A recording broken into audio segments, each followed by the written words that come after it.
program for each and every one of us.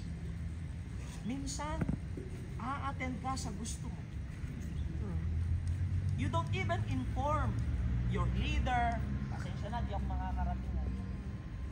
Alam niyo po, mga kapatid, minsan, nakakalungkot po. Actually, meron po pagkakataon that I desire and I pray na mauuna ang worship service natin. Ihuhuli ko po yung Sunday school natin.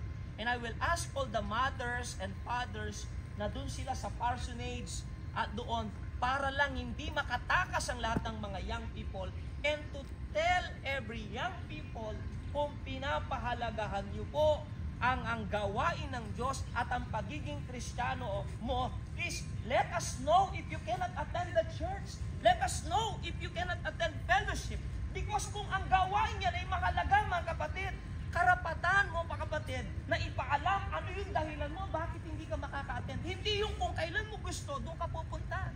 At kung ayaw mo, hindi ka pupunta. Mga kapatid, tandaan niyo po, why in our work, aalis tayo, Sir, di mo na ako makakapasok. You treasure your work. You see, mga kapatid, huwag kayong masasaktan, ha?